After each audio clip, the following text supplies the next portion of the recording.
Now to our cover story, a medical disaster that's been kept under wraps for well over a decade. Thousands of Australians have had their lives tragically damaged by being given transfusions of blood that was infected with hepatitis C.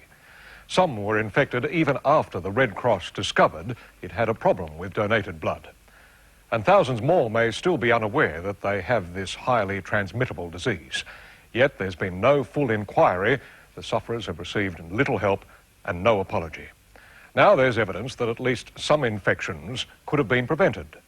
Tainted blood is reported by Helen Daly.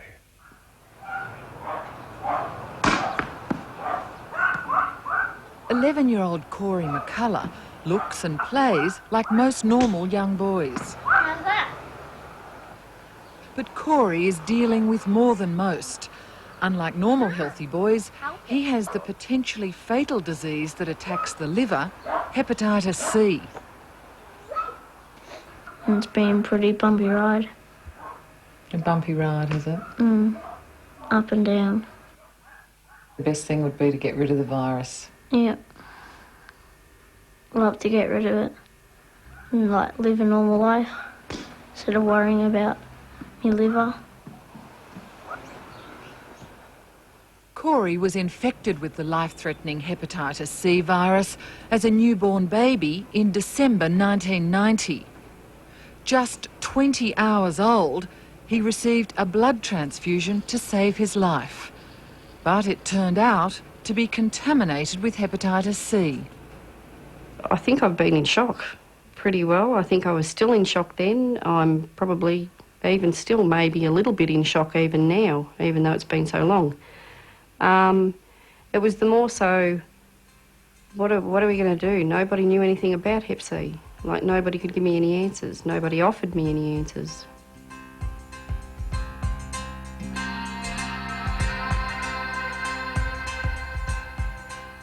Hepatitis C is disparagingly known as the injecting drug users or junkies disease, since it's spread by blood-to-blood contact, mainly through dirty needles and syringes.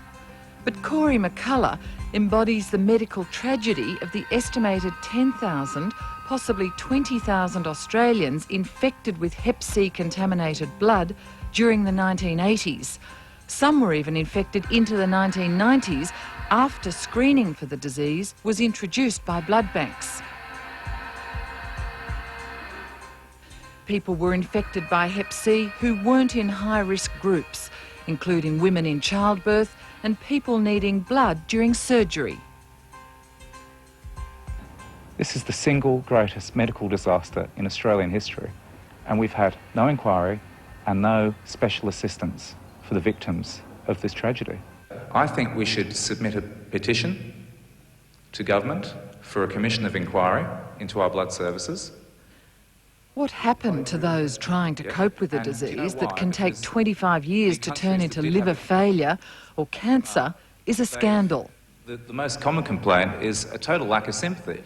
It's almost like you're ringing up your newsagent and asking where your Sunday paper is. You know, I think you probably get more from them. But the main issue here is, and I have to ask, according to this support group for sufferers, the Red Cross Blood Service has not been fully frank about tainted blood transfusions, giving little or no information to recipients of infected blood or blood products. Any legal action has been shrouded in secrecy clauses imposed by the Blood Service. So I just don't know where we can turn to, because I feel that they didn't want to know about this situation. And I really... it's for everybody. It's not just for my son, it's for everybody in our country who have been contaminated by this. Thank you. Sufferers say the Blood Service downplayed risks of infection even after first-generation screening tests were introduced in February 1990. According to many, they've had scant support in dealing with the disease they acquired from blood. You found out in 93. Yep. Did the Red Cross ever offer you any counselling? No. Did the Red Cross ever offer you any financial assistance? No. Did the Red Cross ever offer you any medical assistance? No. There are allegations too that the program specifically set up to trace suspect donors and infected blood, called Lookback, is flawed. Despite assurances from the Blood Service, Lookback has not contacted all people given contaminated blood. There are also claims it cannot accurately trace all suspect blood donations. If I can find these records, why can't they? Well, it took me so long to get it, but I found it, and I've got a letter from them saying you weren't transfused, and I've got records from the hospital to say I was. Some sufferers have gone for years not knowing they contracted Hep C from blood transfusions, so losing the opportunity of receiving treatment while possibly infecting those around them. Had I not found out for myself what the problem was, I'd be putting everyone else at risk in the community too. Were you worried in that period when you did find out whether you'd given it to your family or what? Absolutely. My wife had to go off and be tested, and thankfully she came back negative. And that's a terrible thing to do to a person. What's always concerned us about hepatitis C, and in particular blood transfusion-related cases of hepatitis C, is that there are probably still hundreds of individuals who don't now know that they've been infected. The Red Cross Blood Service still prefers to avoid public scrutiny and deal with media questions on this whole episode by ignoring them. The Red Cross Blood Service refused to be interviewed for this program. The attitude of the Red Cross was to put down the shutters and try and downplay the claims being made by claimants and to some extent to hope that it would go away. It hasn't gone away. It's been an ongoing problem for them. There are concerns too that before the specific hepatitis C test was available in 1990, most Australian states except Queensland failed to implement other tests, such as one called the ALT liver function test, that could have prevented some hepatitis C infections. At the end of the day, the clear evidence now is that judgment was wrong. One of the cruelest blows, say many of those infected, is that the Red Cross Blood Service has never explained how such a tragedy happened to them. Oh, I'd been swept under their carpet and forgotten about. Sue Bell, who got a Hep C infected blood transfusion after giving birth in August 1991, feels let down by a service she trusted. Her transfusion was a year and a half after screening began. Somehow, infected blood still slipped through. You've heard nothing from the Red Cross? Not directly, no. No explanation? No. No apology? No. Nothing? Nothing. And how do you feel about that? Oh, I feel a bit sad in a way that they can't, if nothing else, just apologise for if it was a mistake, a hiccup, whatever terminology you'd like to use, that they can't just sort of ring me or write me a sort of a sorry letter, if you like, because it has changed my life. In January 1992, the Blood Service conclusively established that the donor for Sue's transfusion had been hepatitis C positive. But Sue wasn't contacted till March 1993. That was 14 months after they knew her donor was infected. My then surgeon had called me up to ask me to come and have a blood test, just as a matter of course. And after the results had come through, he rang me up and said that he had been notified by the Red Cross that the donor of some of the blood that I had received was hepatitis C positive, and that they were just tracking back who had received his blood, and I was unfortunate enough to be one of the recipients. Sue still has the virus, but fortunately no symptoms. Having this thing hanging over my head for the rest of my life, it is a bit unnerving and upsetting at times.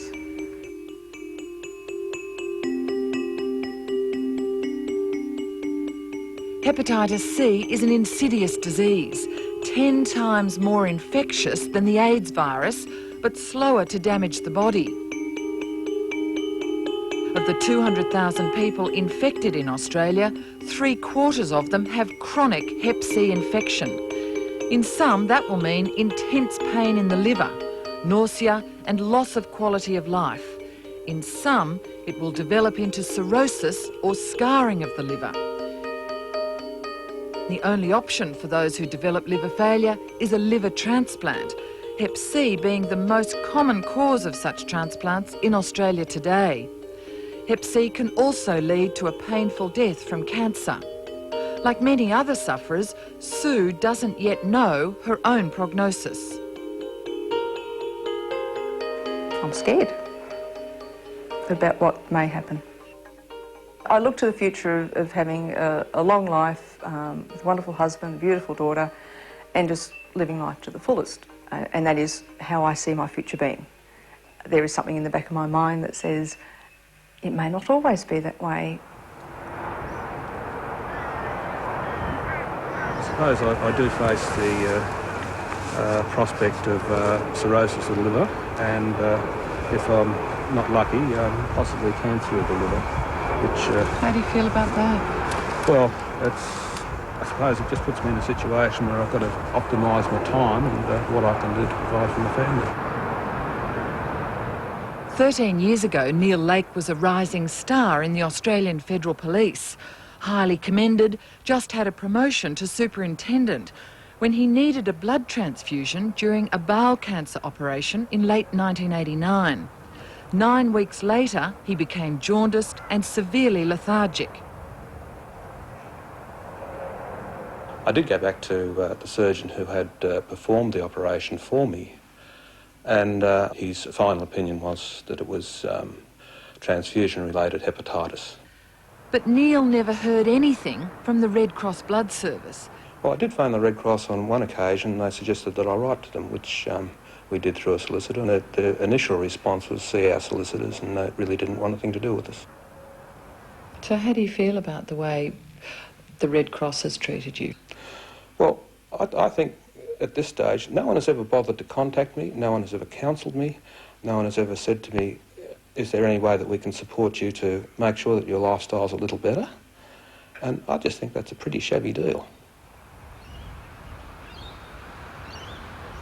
Neil Lake says he's only coping with this disease and the constant fatigue and sickness because of the love and support of his family. His wife was forced to work to financially support them as he became more debilitated. I was down to very simple goals like getting out of bed and getting to the shower. And I really had to reassess everything that I did. And at the end of the day, I really had no alternative but go out on early retirement. It's destroyed my career. It's had a major impact on my family. And I suppose if one considers the number of other members in the community that are in the same boat, I would feel that, that a lot of people have been left on the sidelines out of this, and certainly it has destroyed a lot of lives. Single mother of two, Jacinta Jacobson, has so far had a bitter experience with the Red Cross Look Back program that's supposed to trace suspect donations. Earlier this year, she inadvertently discovered she has the more serious type 1 hepatitis C, which has already damaged her liver. I was flabbergasted. I was just floored because I had no way of knowing how I got this. I thought it was something that happened to junkies or, you know, people who did awful things to themselves. But I had had a really bad motorcycle accident about 15 years ago. And then as it transpired that I did actually have a transfusion. Jacinta contacted Lookback in Tasmania. They said they'd check hospital records. Lookback later admitted that units of blood were cross-matched for her, ready for transfusion during her emergency operation, but insisted that hospital records showed these were not transfused. Incredibly, it was then up to Jacinta to find out the truth. Her persistence unearthed this chart, which recorded that she had received 1 unit of packed blood cells the day of her operation. In other words, whatever look-back had said, she had been transfused.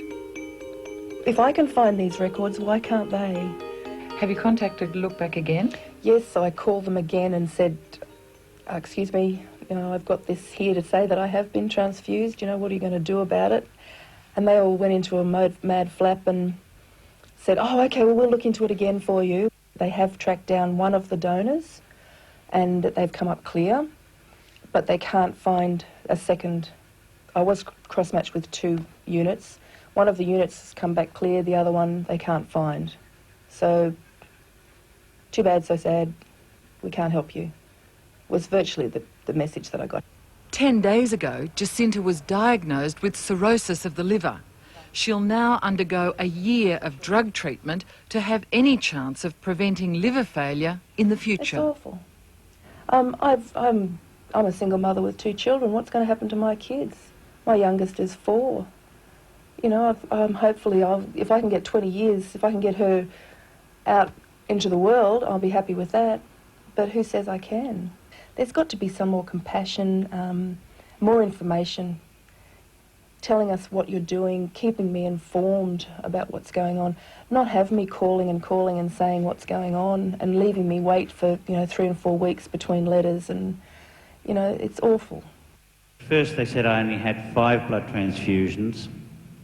Then they admitted I had 6. The Tainted Blood Product Action Group, started by Hep C campaigner Charles Mackenzie, with help from the Reverend Bill Cruz, wants more support and compensation for those with transfusion-acquired Hep C. People. We know some people got compensation, but they signed secrecy clauses, so they're not allowed to tell what happened. We know that. And that is just blatantly unfair. Blatantly unfair. To date, compensation has been arbitrary, paid to some victims of an infected blood donation, but not to others. The very fact that compensation's been paid, let alone how many hundreds of people have received payouts, is an issue the Red Cross and its insurers want to keep quiet. But it's an issue the Hepatitis C Council, among others, want to see open to scrutiny. How many people got compensation? We have no idea at all because the inquiries that were carried out were subject to confidentiality agreements. And do you think that's the right way to go? It's all shrouded in secrecy? No, I don't. No, I think it should be out and upfront and in the public domain, certainly. That openness and honesty is a very important thing, because without the full facts, we're not going to be able to reduce the impact of hepatitis C as much as we would like. Andrew Greck of solicitors Slater and Gordon has handled much of the legal action on this issue. Over the last almost a decade, this firm has acted for 700 to 800 individuals, and some 400 to 500 of those have now resolved their claims and received compensation as a result of that litigation.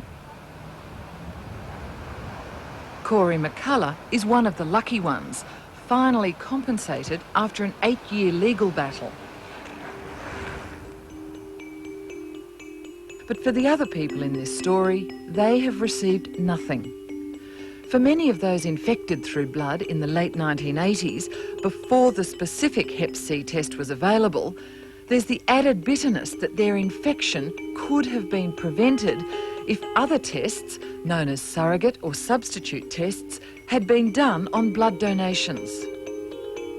What had happened in the United States from as early as 1982 and across the country of America from 1986 was the implementation of substitute tests, a combination of markers that would look for signs that someone has a virus like hepatitis C. And they were said to decrease the incidence of post-transfusion hepatitis C very significantly. They weren't used. So it is my understanding from expert witness from around the world, and in fact from information from several commissions of inquiry from around the world, that there were very real tests and very real opportunities to reduce the chance of me getting it. Do you think Australia should have adopted the surrogate marker tests, at least when the United States did in 1986, to try and reduce transfusion-acquired hepatitis? I know at the time I wish they had. But it's, you know, I'm a liver specialist. I see people with liver disease, and my brief is to, you know, look after them well and ideally to prevent this sort of problem. So I do have a bias there. Your view at the time? My view at the time is that I would like to have seen that done. The problem, of course, was that would have meant about 15% fewer blood donations, and I know that the balanced judgment of the blood bankers was that would put a real strain on blood supply. And so, you know, as a community, we have to balance risks of blood transfusion versus the importance of having blood there if we have a car accident or a big operation. The incidence of hepatitis following blood transfusion was very, very much less in Australia than it was in America. And also, at that time, the disease was agreed by everybody to be extremely mild.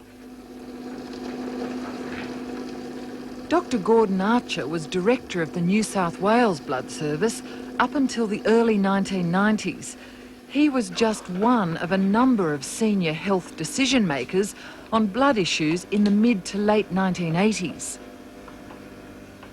In 1986, we had the feeling that Australia didn't have the problem as they did in America, and that maybe surrogate testing may not be any use.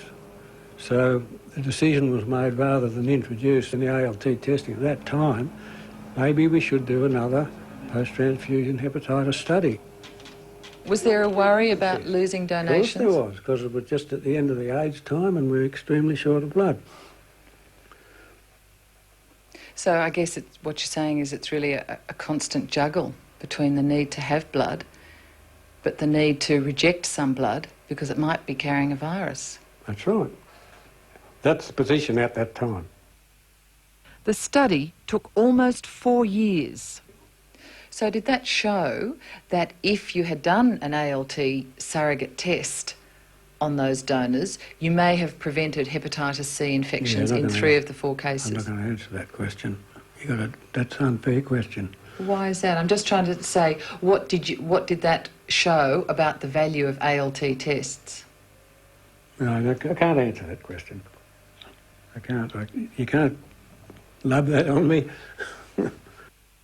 The ALT test... What you're trying to get me to say is that we should have been ALT screening, and I honestly don't believe that. I think we had to do the survey, and what we would have decided after the survey was finished, who knows? You could predict that you might, but who knows?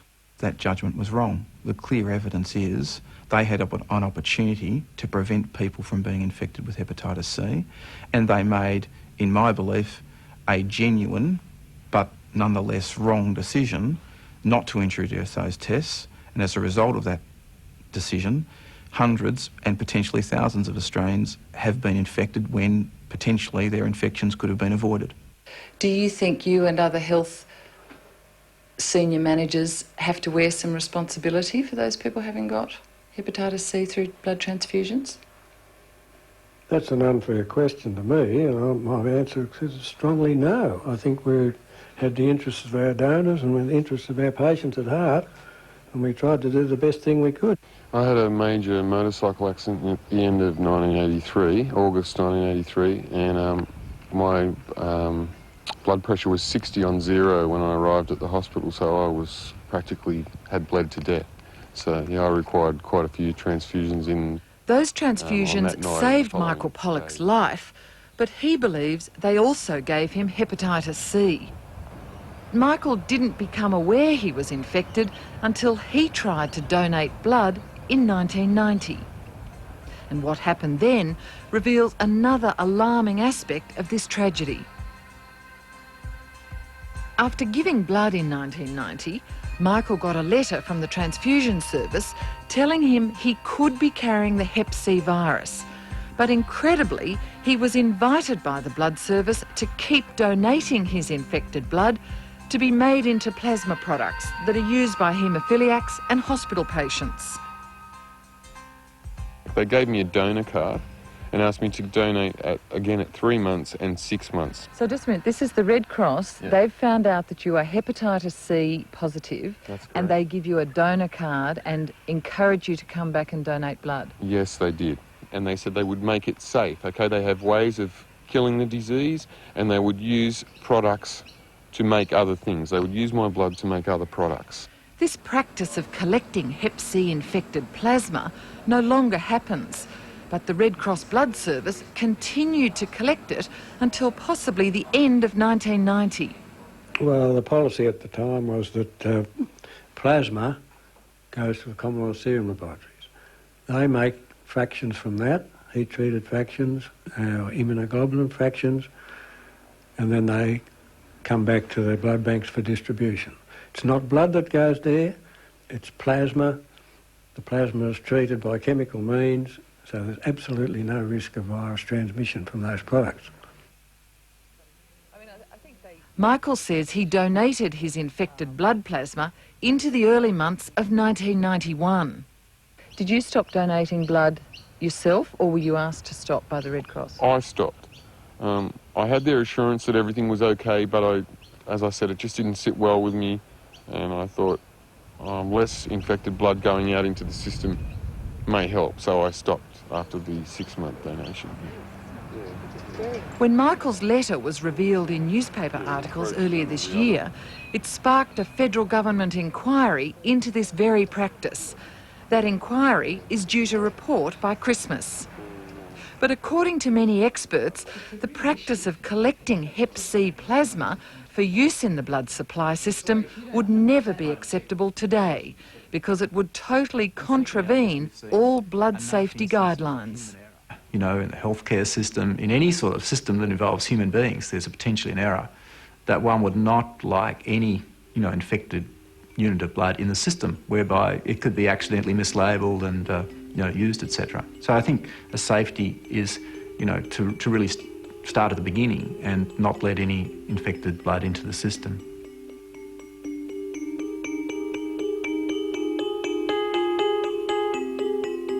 Most experts agree that testing of donations by the blood service these days has so improved that the risk of Hep C infection through a transfusion is now extremely low. But it's the legacy of Red Cross Blood Service practices a decade ago and the inadequate way the service has handled victims of transfusion-acquired Hep C that now needs to be openly faced up to by the blood service, with greater compassion and support for those it infected. Notwithstanding that it does great work in the community and notwithstanding that this is a great service to the community, it still has responsibilities and also to be accountable for its decision making. So when errors of judgment occur, as we believe occurred in the hepatitis C situation, that they are fully accountable for those like any other public institution. I think you have to feel sympathetic to anyone who got hepatitis C from a blood transfusion. Maybe the whole thing needs to be looked at with a view to seeing what can be done for these people who picked up the virus this way. I believe the proper way to deal with this matter is a full judicial inquiry to deal with all aspects of our transfusional service. We need to be assured any victim can go into hospital and be assured that what they are receiving has the optimum purity available at that time. Helen Daly with that report, the producer Nick Farrow. And you'll find further information on blood transfusions and hepatitis C on our website, 9msn.com.au/Sunday.